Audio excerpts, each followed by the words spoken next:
بسم اللہ الرحمن الرحیم۔ سعودی عرب کی تاریخ۔ عرب شریف میں 1922 تک ترکی کی حکومت تھی جسے خلافت عثمانیہ کے نام سے جانا جاتا تھا۔ 1922 سے پہلے سعودی عرب کا نام سعودی عرب نہیں تھا بلکہ حجاز مقدس تھا۔ خلافت عثمانیہ دنیا کے 3 بر اعظموں پر 623 سال 1299 سے 1922 تک قائم رہی۔ جب بھی دنیا میں مسلمانوں پر ظلم و ستم ہوتا تھا تو ترکی حکومت اس کا منہ توڑ جواب دیتی تھی۔ امریکہ، برطانیہ، یورپین، نصرانی اور یہودیوں کو اگر سب سے زیادہ خوف تھا تو وہ خلافت عثمانیہ حکومت کا تھا۔ امریکہ یورپ جیسوں کو معلوم تھا کہ جب تک خلافت عثمانیہ ہے ہم مسلمانوں کا کچھ بھی نہیں بگاڑ سکتے۔ امریکہ یورپ نے خلافت عثمانیہ کو ختم کرنے کی سازش شروع کر دی۔ 19ویں صدی میں سلطنت عثمانیہ اور روس کے درمیان بہت سی جنگیں بھی ہوئیں۔ چونکہ مکہ اور مدینہ مسلمانوں کے نزدیک قابل احترام ہے اسی لیے سب سے پہلا فتنہ وہیں سے شروع کروایا۔ امریکہ یورپ نے سب سے پہلے ایک شخص کو کھڑا کیا جو کرسچن تھا، ایسی عربی زبان بولتا تھا کہ کسی کو اس پر شک نہیں ہوا۔ اس نے عرب کے لوگوں کو خلافت عثمانیہ کے خلاف یہ کہہ کر گمراہ کرنے کی ناکام کوشش کی کہ تم عربی ہو اور یہ ترکی اجمی غیر عربی ہیں، ہم اجمی کی حکومت کو کیسے برداشت کر رہے ہیں؟ پر لوگوں نے اس کی ایک نہ مانی۔ یہ شخص لارڈس آف عربیہ کے نام سے مشہور ہوا۔ آپ لارڈس آف عربیہ لکھ کر گوگل پر سرچ کر سکتے ہیں۔ پھر امریکہ نے ایک شخص کو کھڑا کیا جس کا نام عبدالوہاب نجدی تھا۔ عبدالوہاب نجدی کی ملاقات عرب کے ایک سوداگر سے ہوئی جس کا نام ابن سعود تھا۔ اس نے ابن سعود کو عرب کا حکمران بنانے کا لالچ دیا۔ پھر ابن سعود نے مکہ، مدینہ اور طائف میں ترکی کے خلاف جنگ شروع کر دی۔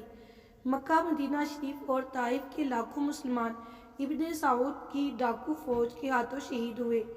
جب ترکی نے دیکھا کہ ابن سعود ہمیں عرب سے نکالنے اور خود عرب پر حکومت کرنے کے لیے مکہ، مدینہ اور طائف کے بے قصور مسلمانوں کو شہید کر رہا ہے، تب ترکی نے عالمی طور پر اعلان کر دیا ہم اس پاک سرزمین پر قتل و غارت پسند نہیں کرتے۔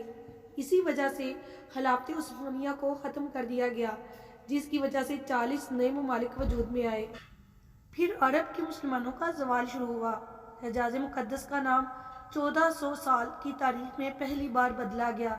ابن سعود نے حجاز مقدس کا نام اپنے نام پر سعودیہ رکھ دیا اور اس فتنے کا ذکر احادیث میں بھی ملتا ہے، اور اسی وجہ سے سرکار دو عالم صلی اللہ علیہ وآلہ وسلم نے سعودی عرب کے شہر نجد کے بارے میں دعا نہیں فرمائی تھی۔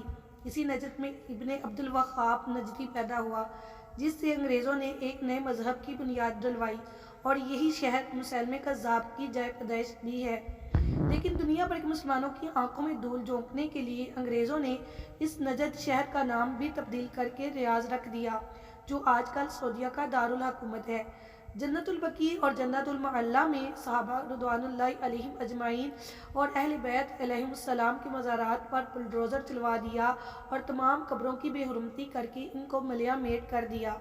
بدقسمتی سے آج بھی کئی بولے بالے مسلمان انہی قبروں کو سنت کے مطابق سمجھتے ہیں، حالانکہ 1922 سے پہلے وہ ایسی نہ تھی۔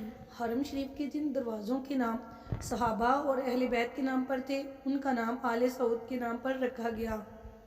آپ یہ ساری معلومات انٹرنیٹ کے علاوہ تمام تاریخ کی کتابوں میں بھی پڑھ سکتے ہیں۔ انگریزوں نے اپنی سازش کی کامیابی پر 1962 میں ہالی ووڈ نے دی لور آف عربیہ کے نام سے فلم بھی بنائی جو بہت زیادہ بار دیکھی جا چکی ہے۔ یہود و نصارہ کو عرب میں آنے کی اجازت مل گئی۔ جس دن ابن سعود عرب کا بادشاہ بنا اس دن ایک جشن ہوا۔ اس جشن میں امریکہ، برطانیہ اور دوسرے ملکوں کے پرائم منسٹر ابن سعود کو مبارکباد دینے پہنچ گئے۔ جس عرب کے نام سے یہود و نصارہ کانپتے تھے وہ سعودیہ امریکہ کے اشارے پر ناچنے لگا اور آج تک ناچ رہا ہے۔ یہود و نصارہ کی اس ناپاک سازش کا ذکر کرتے ہوئے ڈاکٹر محمد اقبال نے اپنے کلام میں لکھا ہے وہ فاقہ کش جو موت سے ڈرتا نہیں ذرا، روح محمد اس کے دل سے نکال دو، فکر عرب کو دے کر فرنگی تخیلات، اسلام کو حجاز اور یمن سے نکال دو۔ اللہ تعالیٰ مسلمانوں کو ایسے فتنوں سے محفوظ فرما کر پھر سے خلافت کی دولت عطا فرمائے اور ہمیں ماضی کے تلخ حقائق کو سمجھنے کی عقل عطا فرمائے، آمین ثم آمین۔